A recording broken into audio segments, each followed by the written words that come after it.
dai si o mai lao e kawatu ke ko I ngai ngoa na o atu ane afi ai ko ke kau he tanga I lotu o pāti mi tonga ne vai toni finau Luisa Tamare pa mo Lisa Kaivelata pea mo tipeti finau ko kora pe si kawatu ia ngai ngoa ko ia na o kole lotu mai ko ia na o whanata ia whasino kora te peke tau I miuti maha mo ngai ti vaisi tō ke he pe whaiwhekau pa mi tonga ko ia kune tataki e tau proklama I whiwhini whatapu ki he awhia tua I o tau lotolotonga There. Pini. o whatapu atu ki a Pini. Kai ko whakaosi. ti peti whinau O ti peti. ia whatapu atu ki a la hopo e lotu I loto Tokyo ka pehe ki a katoa ki matapā koula senture tau tahe walua ia mo hamatapure whatapu atu ki he mua waka o e maunga Gresio e whiawhikoeni ka ko whaiwhekau Vivieni I paea ka pehe ki hataki lotu ia mo hawhakarunga tonga ko whatapu atu heni ki he se tuata o e matapā koula e whatapu ki a e tuate pehe ki a Sonerino o whonga e ngai tamai pa pehe ki whangata koua Ua kai atu whatapu ki e ngahi vasi koula o tau apini Lucila pa pehe ki he taine koia ko e hoa ki mami tau kau whatahe whiawhikoni whatapu atu ki a mauhelotu mau whakamari e whiawhini tau kau I Mama Gresio e whiawhini pa pehe ki ngai whawhonga ko toa pe ngai kuwhikau ake whamiri tumua ke whatapu ke a watu ki he tamai o eki aia kune whai ono whatata I mau peki tau tolu I he ngahi hoa lotu o e whiawhi ko toa pe a whaiwhikau pentonga pe pehe ki a Aris pe mo e toa ngai whamiri ki Antioke tau whaftai ko toa pe I he alo whalahi ko whai o tua whai ho tau tauhi pe tau whanonga mai ai ka me kamata anga tau koeni tau tūta mātu he tauranga hono nima o tui kono fungani pa mono ta funga tau ke mau e sino mo ulerei tau ke mau pea e na fungani koe mo ui ka kulawai o whakakakato a tau ngai whatongia o kai e fia loto vela mawhana e te au e whakafonga ia te loto whare whamiri ana tali rei aki mautolo ko toa pe ai ngahi fofonga e whangatoko ua pe me ngahi whetuke ke ope pe pe ke si ngahi fofonga ngahi hoa pe pe ke ngahi was koula tau tūwhata I hange koia koe Mount Gresio Fiaf koe ni fia foke taitali rei koe Elisiva Moala si hoa o ki mami I he Mount Gresio Fiaf koe ni koulawe I koe fufua taimieni o kau mai I he Mount Gresio koe ni pea wau whaamu bege ke ongo I be ukai ko hawhitu ke heni ke hu mai begi heni ko whangatonga ane o ki heni a ho whanga whae whangatoko ua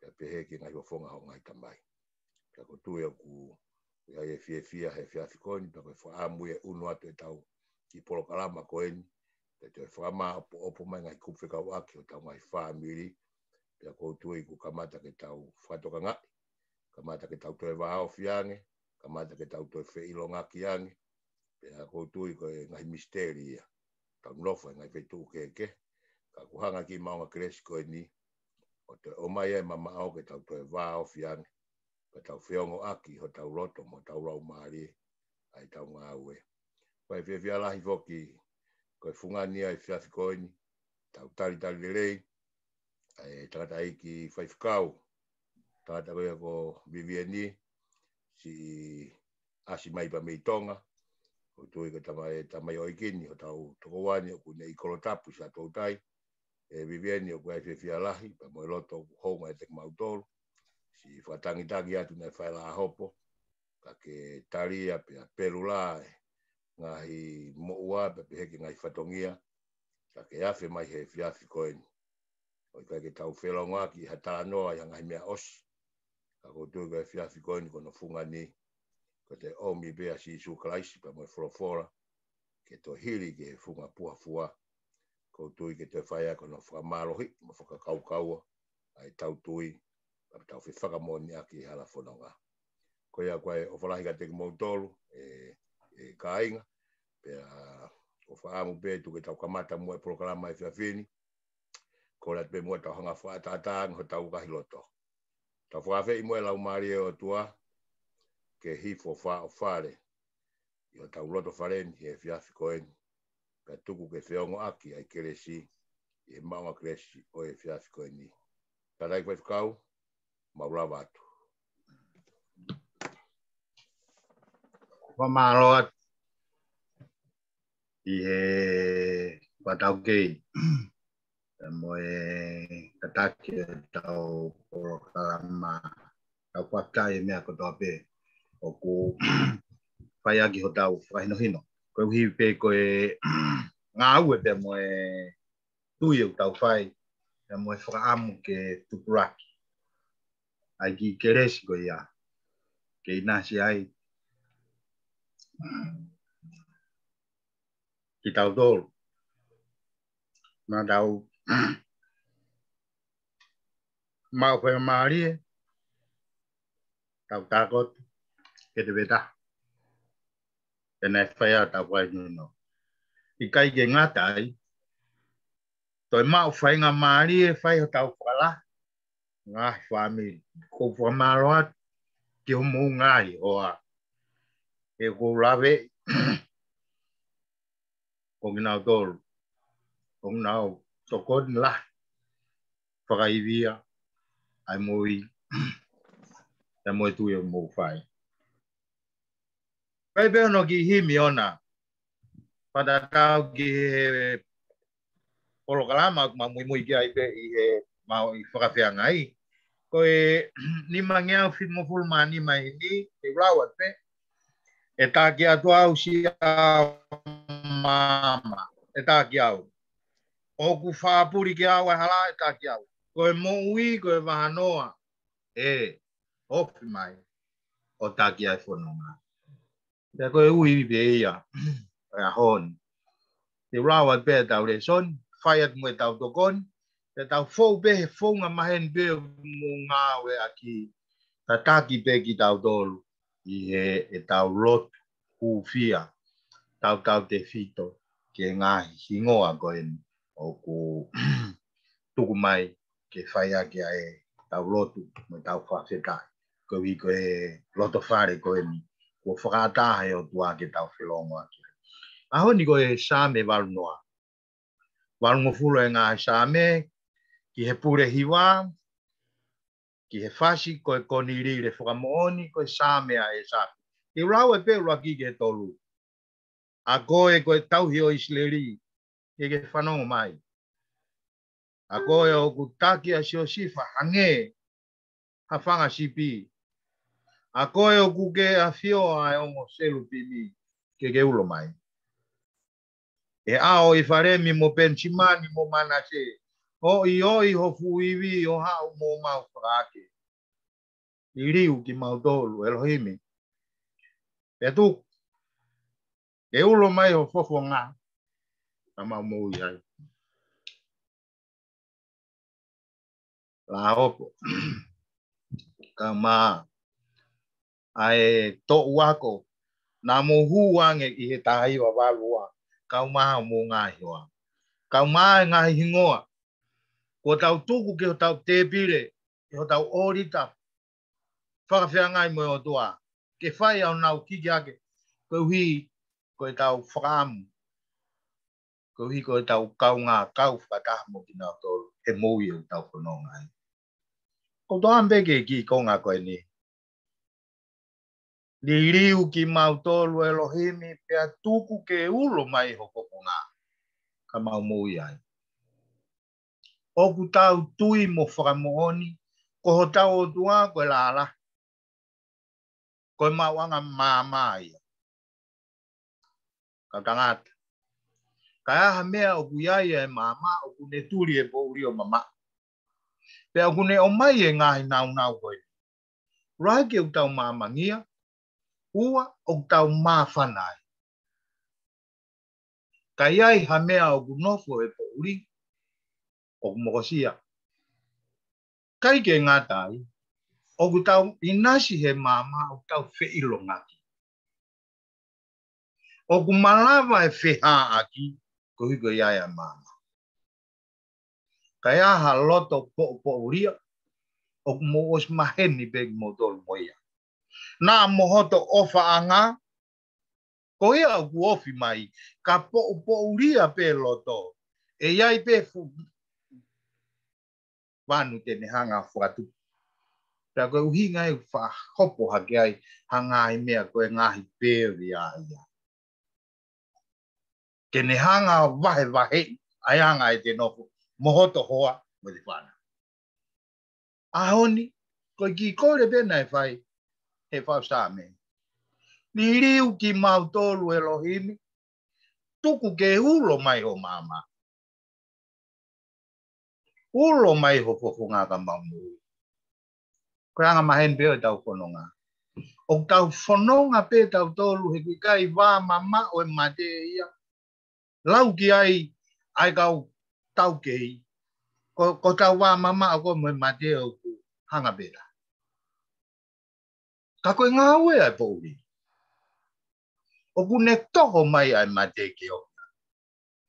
Ka koe whapitai koe ngā ue ai mama. O ku ne teke pouri. O ku ne teke ai mate. Ka ne o me ai moui. Ka koe moui ko ia. Kai ke toi maui a feitu. Ko kalaisi pe. Ta ko hono tala noa mahe ni pe mo mahe. He koutui koe ki tama atere ko toa pe. Kai ke lahi haves polo he koe ne himi mai ni pe ana koe tata pa. Pe mo tata ni ma. Sisu ko tata. Pe aku kau pe ki ai mo ki ves polo. O sione vahe tolu ves tahan. Mo monuia ki mo tolu. Ko fie fia mau pe. He ko mamata ko whanong. Ko mo tolu ko mo whakau. Ko ua mo tolu e ki ves polo. Ka koe koristonga ai. O mau polo fora. Liriu ki mau tolu Elohim. Pe tuku ke ulo maho fofonga. Koe ki talanoa maari e ia. Nai kai ngofua kai ke ata ia ke tau mamata ke o tua. He koe mamata ke ai utatau mai mate. Ka koe whawhetai anga. Koe heu taramai sisu. Koe au ku ne mata au. Ne mata e tamai. Ta koe ki fofonga e au tau whaam ke nofo ma. O tau loto whareni. Whawhetai mea kotoa.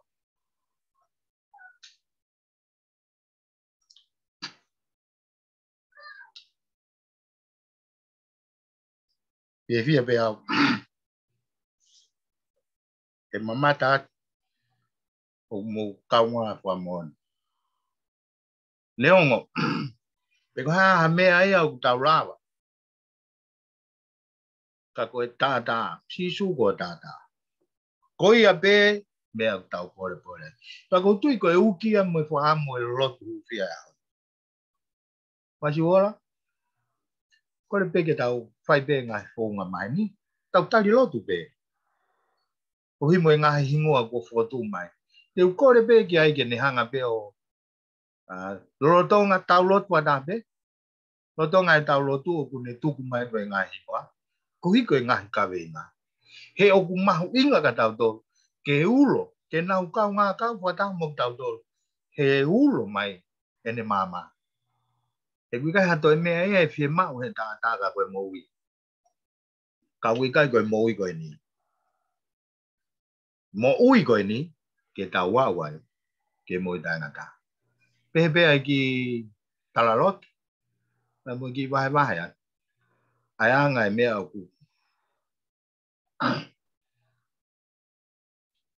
no lo blau mari e fononga la molot ko ia se si jai ye ne tau hilo tu ke fononga ke tau lot pe tari mai ai tau lot tua ma ta ko mau te unga pe aku mata lelei pe aku talanoa ke ai fulfula ko ta ko ia e unga no ma nga pa mo mama ni katoka to la venga mo no ai lo to fare foka koloa ko ni e fiafi ko en e ma lo to pa mo ma foka feta i pa mo ma foka malo atu ke ma tu tua e ofa mo tau i how ko ha pe foto ma o foka koloa tua mafi mo ta ngata i kai tu pe de ma pahi he u pa mo ko to koni mau ilo ko koe pesta tai o me fe unga pa mo mau vai ai le mai o whaka mama mau ngā e o ngā ka ke hao le ri pe o vai o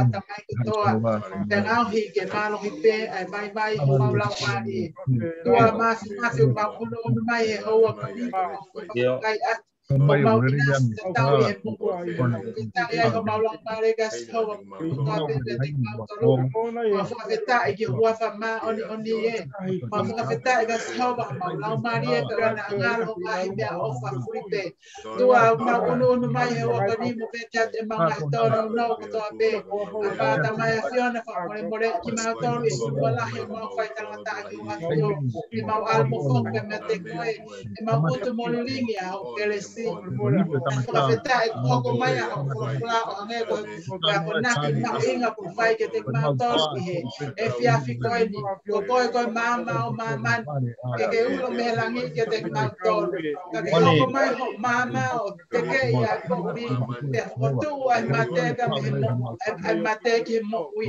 tua mau unun mai ai he whiawhi koe me loto whakawheta me whakamalo ke te koe ngai tāpua ka mo ngai kreski ka pe ina se mau ngai mo ui mau whakatata ina mau tolu ki ngai malo whale koe ni ke hiki hake si mai o eito koe ka ko se vaniti a bentong a mau lot mo mau kore o tamai o eiki ke ala mai honi matou ma sio whai toni ai anga te hasnok mo lelei ai ke whakake a ke une whai eiki mau lot mo mau kore ke whai tāpu e kina e atu tuai mau hanga atu ke a te koe me hoa koe ni a mau tolu ka pesi ngā hingo a Alisa tolu o mau te kapi kotoa atu pe e ngā hingo koe ni ki hea whiona si lui sai ke whai tāpu e kina hea whiona ki nā tolu anga te kina tolu anō ka mua whia nāri e pe tuku ke nau ulo mai e manga e a whiona ke nau manga e ke nau mukui ai pe hono ngahi whatongi ai e whamiri e siasi ka mo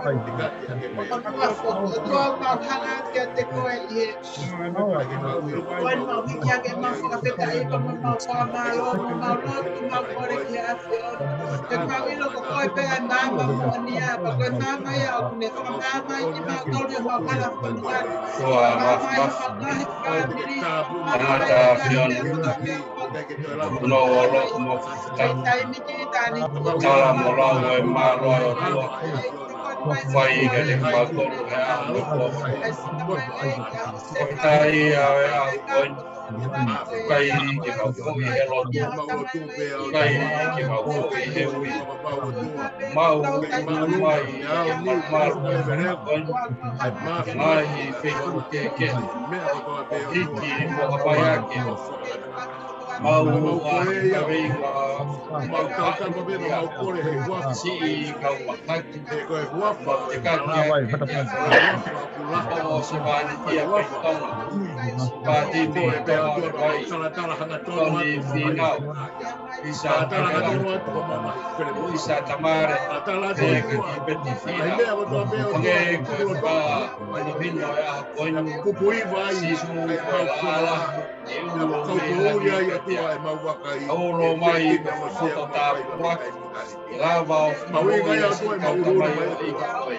Pane ka lau, kainema i launga hataha e whia mo ui, launga aia te te loko ke.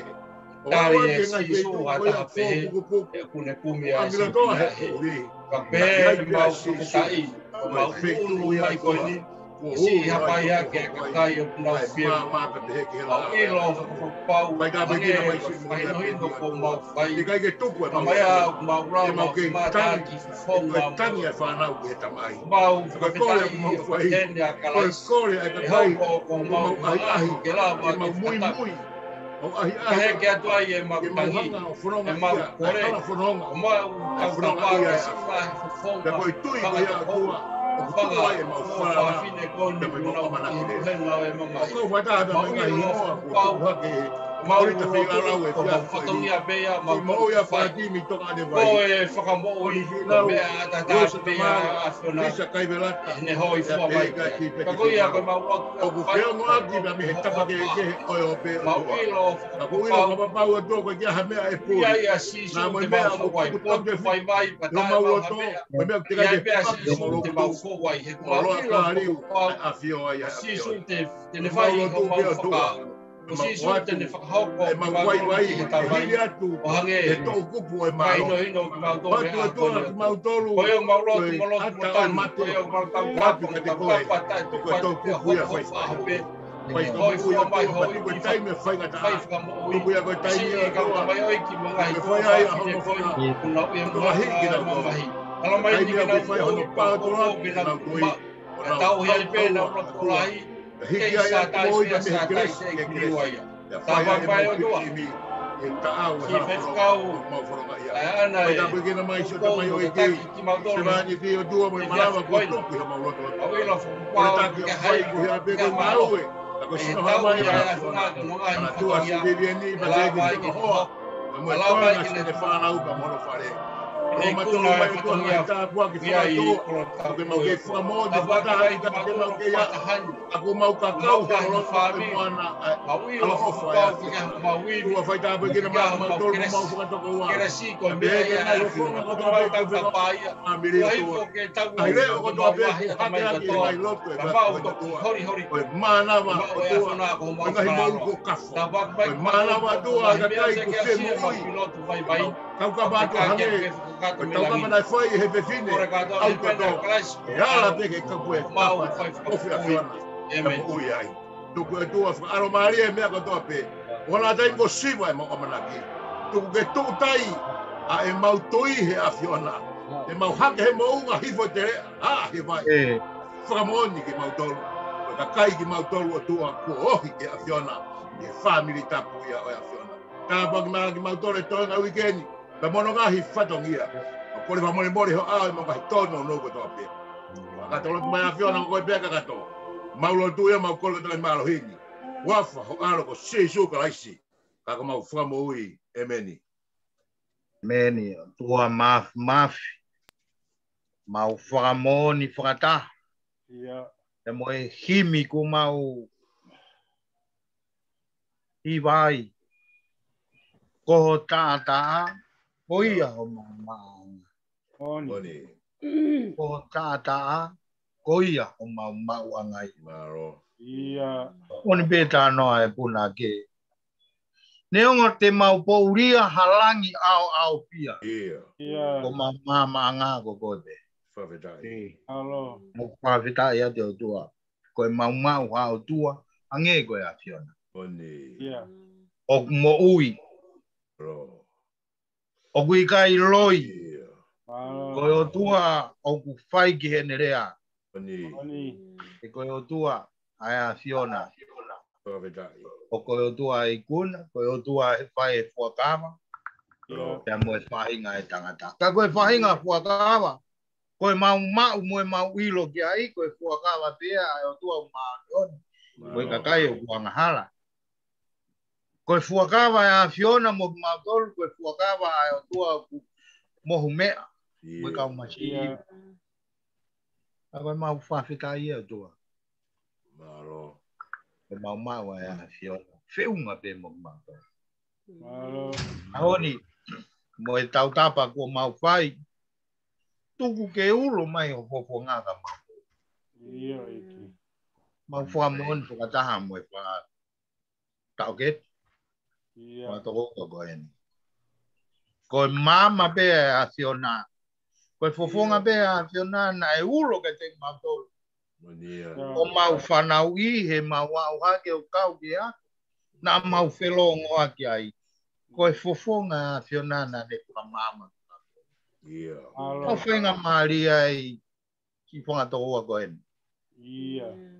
Paka ata he a whiona e ngahi whenga anga ko toa te. I he mamai ni o mai mau iai he ot murina. Mau wha maaloa te o tua. Mau inasi ai. He nā mau mahe ni pe mo la opo. Mai anga o ne mātea ki o mau ngawe. Mau whatai ai. Pe ka wasi wora. Ke pe mo e whakatau ke te. Mau roto te o tua kohi koi si ngahi hingoa koe ni kua whotu. Pe hiri ke o rita. O ku whai ai mau tau tapa ki ha fiona. Pai whekau pēni kau maha aris. Nā whai ngata. Na mo uai. Mo uai au tamai o iki. Patatau ki he whakamatara. Wike ne wha. Papau te marau aho koe aho e ni wawal. Ai whanonga mo e whai ngata a kau mau mamat. I he ofa mo e keresa e a fiona. Awa peo tua, whaivia. Peke a Patim, San Finau, Luisa Tamare, kau ma Luisa Kaivelat, kau ma Tipe Finau. Tua ang maulotu at ko hiko ngahi kingoan. Mau mahe ni pe. Tana ngahi whakaifu. Peka pao ku tonu e mau mau ke Tibet. Koe tahaen na mau hu whakataha. Na ne mau whainga maari e na ne sino maro ke a kapulu. Pena ne whakafofonga ki mau toro. Mau loto at peo tua ko hiko e ngau e na whai e kautanga. Peke si peni. Ai na mau wako ai. Na mahino ka te mau toro. Ai mau ai sino. Na e whoki ha piona ke te ia. Mohono tareni. Aon. O tariui pe. Ai mo ui ke mui be. E ui ko whai a piona. E whanonga pe mo ia whiunga pe. E iwi ko ke whaki kia te. Kau mauroki pe o tua. Pai tāpu e kina kau hi. Ko e hingoa ko e matapa. Na e iai pe a sioni. Kana ne whai ai e whakamo ui e tangata mama. Niongo na ne mamata ki a ipe na ne whakaahua. Ke inasi hapaanga. Ke koha mea ofa. Ka ko hono tala. Ko e mea ko mau. Ko e huafa pe sisu. Ka ko a ngai e mau tui o tua. Pai te se mau whanonga aula e o muri. Nei whai e he ngā ko hiko e kumi e whainga maari e. Whakaako. Kumi e whainga maari e ko e hiko e ekonomika. Mo kumi e ngā whainga maari e mo e mau amanaki. E lere yange ko hi. Ko e kahau e mau whanau. Ko e mau tua tua.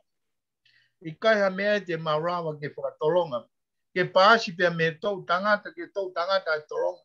Ka ko e wholohola pia.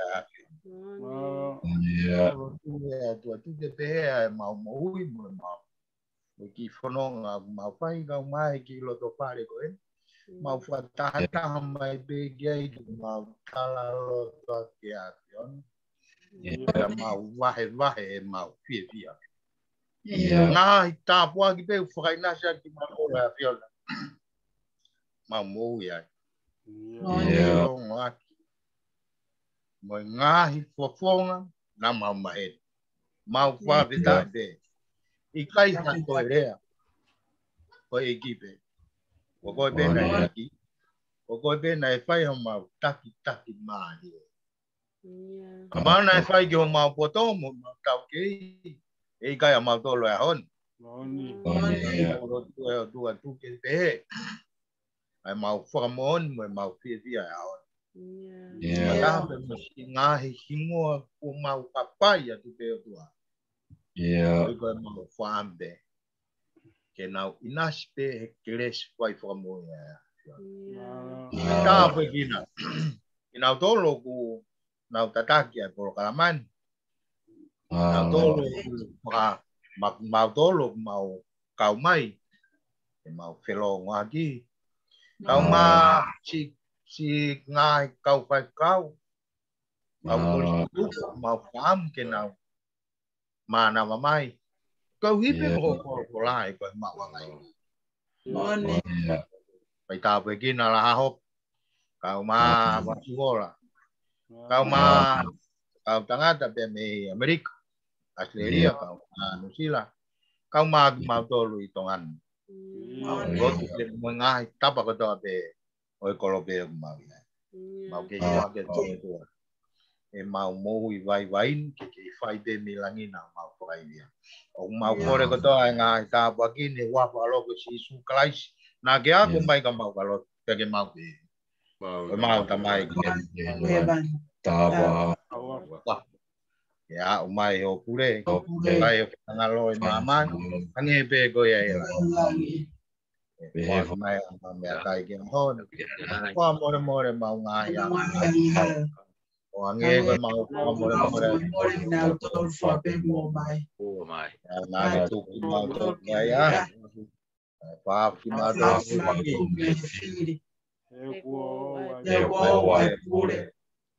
mo malo mo gloria o tangat ya kire so amen ya ko kire so ta iki ko si su Christ mo fala he to ave tamai te o he lau mari ma no ni ke te ma tol ko ta pai ko tangat amen Malopito. Halo. Lama tahu lotu, malotu. Ki unmute mai, fai mai begi le fa fonga i mata family. Yep. Malo masuk. Tuko fa pita ki o tua le tau la maha ko pai ki tau mai bui. Tau to te ha ki ai a fa ko pon. Ko bon ga na tohi peri ki o sene ta iloa. Tau wa usia tau piara aku tau patongia. Ku ya mata ekoloa ka te tau tol. Tau piara aku tau ki mai mo ui. Tau ki fi har patoi. Pamalola ya tu mata ka kau kotak. Malo mau mari siap ke mau lagi kau fadah mau tol ya boy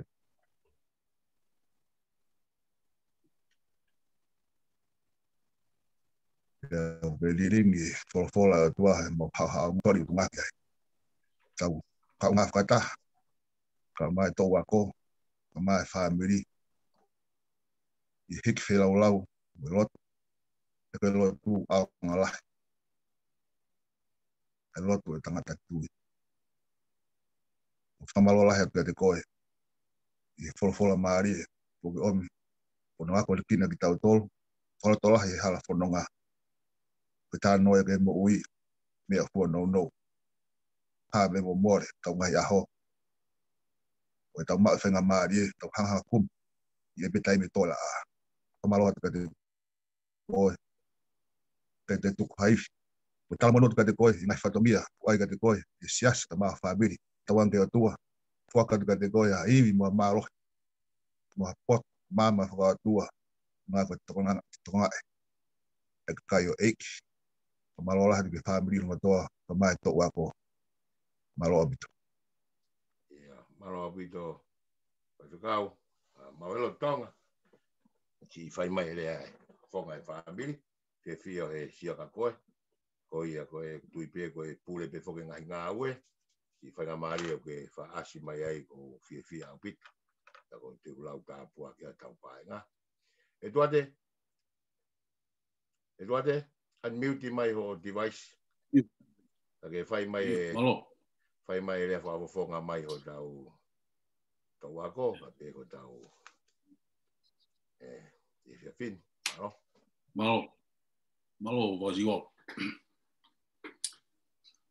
oe fai kau pai oe ko mafana be au ke sio tu be o ke tui be go e fofonga o e ki i o mata o ki fofonga ofa pe kona ke fai mai koe ki a au mo kaure ka he taimi ko e koe kei tui pe koe fofonga koe e taimi koe fofonga maa whana na no tau kete o fai pe kau koe tama angale rei pe moia e tama na e maulunga via mautau koe kei tui ko koe fofonga no ngā koe fofonga hoi hoi fua koe ngā koe mama ko koe ai eiki o kulo. E ko kutia koe ki ai whangatau kete. O koe ki ai hatai mia o ku toe la a pata pā koula. E o ku moni peia ke whakatau hingoa tākai parei ko la a hopo. Ko inga o ku hopo pe la a ia i he tau mata pā koula. I he aho ko toa pe. O koe ki a e fiafia. Koe ki a pouri he tau mata pā koula. Ko inga koe la a koe fofonga ko koe e ki ku ulo pe i he taimi ko toa pe. O tau taimi ko kou tau ki whae tau whanga ki lotu. O tau tutu e tau ki māma he taimi ko toa pe. O tau kete ko wha māloa tu pe. Yo mo ngahi fofonga ofa. O ku sio pe au ki ai. Ko ilo pe au. O wetai ki eiki. Mo ngahi family. Tua whatu. Maro pito e tuate. Si lea mawhana. Tape he ki he whamaro ia whakawafonga e. Whakatokoa. Ki he kaifu e taurea ko. Nea ko pe voku tau ke sia tu pehe vivi ni. Ka ku pulo ku tui mai tangata e hon. O ku eiki ko e whekau. Tape he ko e se vanite a tua. Arisi, whiawhia ki siat ka arisi. I he whiawhini. I whakau mai pe tau mai pokarama. Arisi ka koe taimi ko toa peo ki asi mai ai. Koe tāpua ki ia. Ki e whakakoloa. Tau whelongo aki. Ko tui pe tau whakao siaka i pe he whiawhini. Ai tau pokarama. Tukai pia ki whakamari heni ki e whaifekau. Ko uro pe toi mau mai whaifekau. Ha tau ki pokarama. Mai to ose vai whanua. E toki konko skamata ke ki familia tangata ngā koe Zoom koe taimi pe ata hu mai e mai whekau. Ko tae lata pe ho nofo kona i se atou tai. Ko nia pe ke taimi pe ni ba ke hu mai ke tau whesio whaki. Unmute mai Vivian. Pau te aha mea koe tokanga ki ai. Lava pe ko ia ku ngare pe ko meri o tau e whe. I e whiawhini. Maro. Yo. Malo lah ya pe au ya he. Pakai nasi au ki whainga mari hangi ko nia pena klawe ke kamata i tau porokarama. Koe fia lahi ko e whakakoloa. Hangi pe ko e mea ku tau fia ai. Na tau whepuri ngaki ko e walu ko posi ia. Ko mai walu hiwak sa tau taini. Pea tau whepuri ngaki ai. Ya takai pe ma pa pelonga na be ki time na ko da ya ko pa pa ya e pelonga ya ko tau to pelonga ko ni ko ya pa fi ange pe ko ku la ven pa ta mo ya ko fi pa ke sia ko mo ngai wa ko e aris ko ki mam ko ni ki mam fo ko ke hanga sia ki ai ang malo so mo te i ko mo ngai wa o e mea mau pore ai. Ha fine fie hau o tano a veti. Malo. Pakua malo ati e hoa ki mami. Kau hi ko e... Angepe ko e hoa o la hoko. Malo ati ai kia usia. Ko ki mautolu, o mautui, o mautokon lahi kia te mautolu. So mau famol malu e anga e pelongo ati ona tau te fito e tau kau e malai loto pa malo te wasi wala pa more te wasi ange pe ko ku ki talanoa ne nai Ania la pio ba ke lava wi o tala. Ko ki paha mai, ka to lava sio a io. Ko foto nga ya. Ko ngai nga we ku ngai tau tuku. Pe ke ai tuati. Tuat mo ko fala ya. Amo ne obi de tano ai tuati.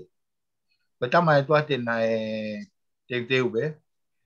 Pe ko ko ngala wangi upa tano ya ya. Tuati. Ko tampe na mo fia. Pe na tokanga ki ene mo. Ako sio ke kai ke liri. Ai fotunga. Ka ta be ngai me fa fia de tau ke lo ma ki.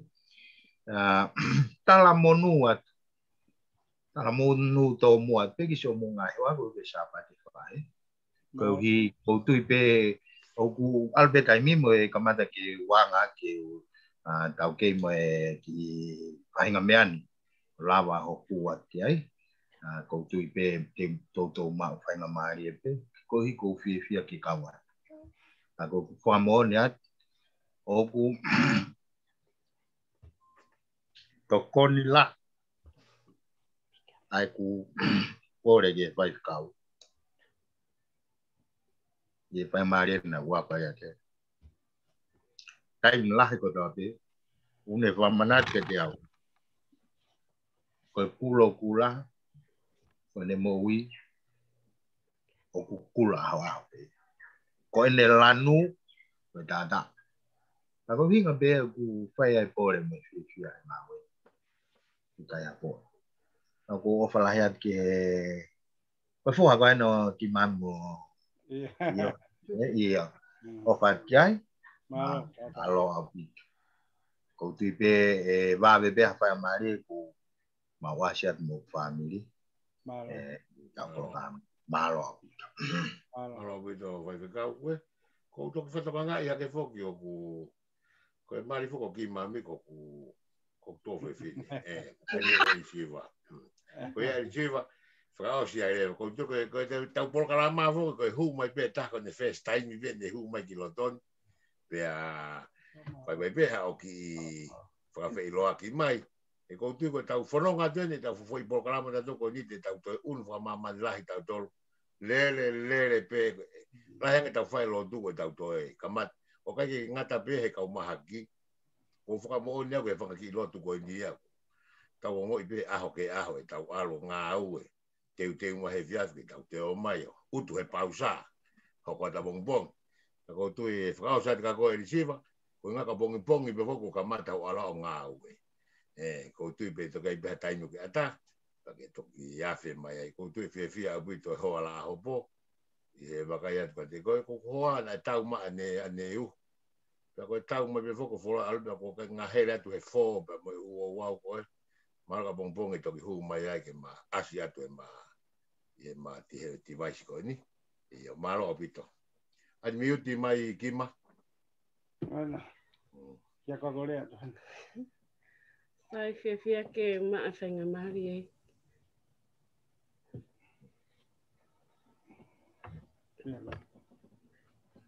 Que fai ta fra malo.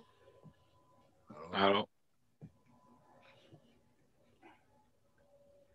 Kata ke lava. Lea ka fai pe afenga. Malo ma afenga mari. Lava ke ka mai ai ki por kala ma ko ni.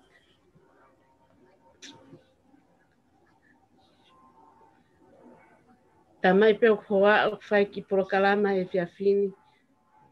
Tako ta fu ako penda ko prokalama ma sia si.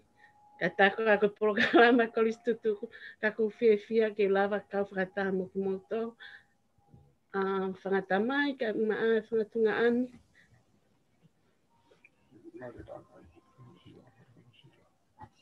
Pakwaya o falahia tu ke fai fekau. Me tonga ko hiko e vahe folo lava ke tau feinas aki ai hoa ko ini.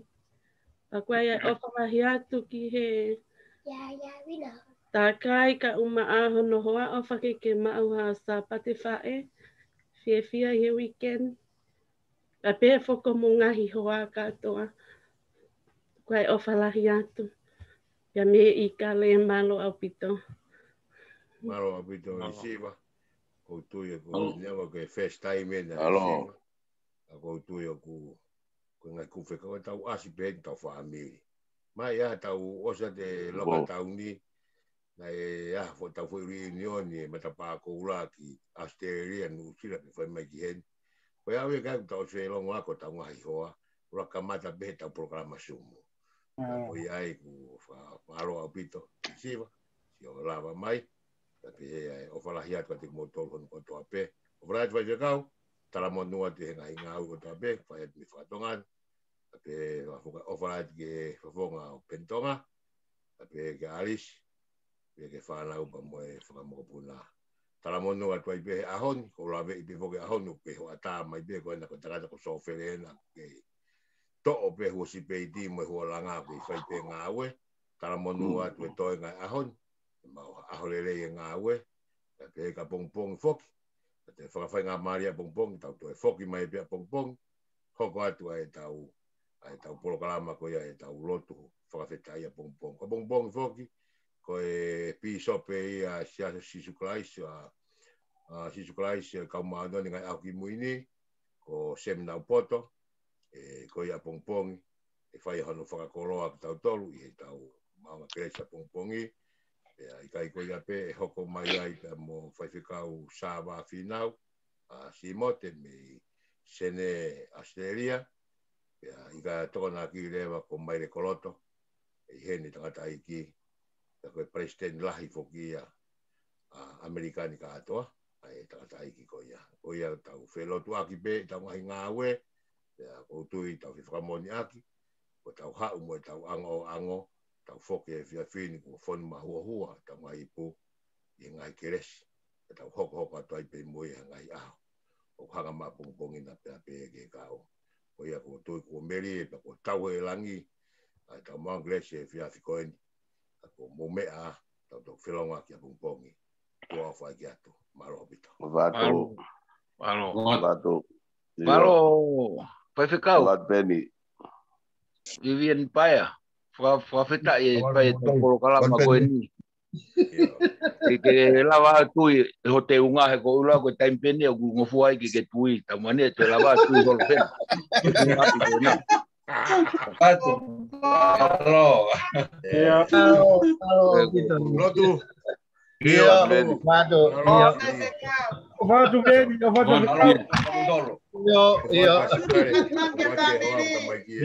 Oh, what the hell of it on you?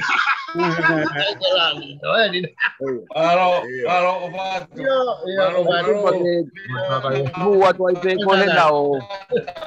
Kataka ko le daw. Lu jauh ba daw ito. Iya. Kima. Malo. Fato. Fato também que me arrumou mais ia com lá ia mau tolu me muito fonua. Fato fere. Iya. Vado, bravo. Malo, ficou pentoga. Fato. Ele.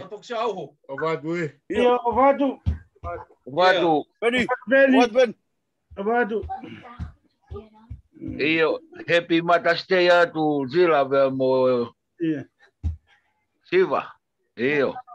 Malo. Tô lá, o boneco.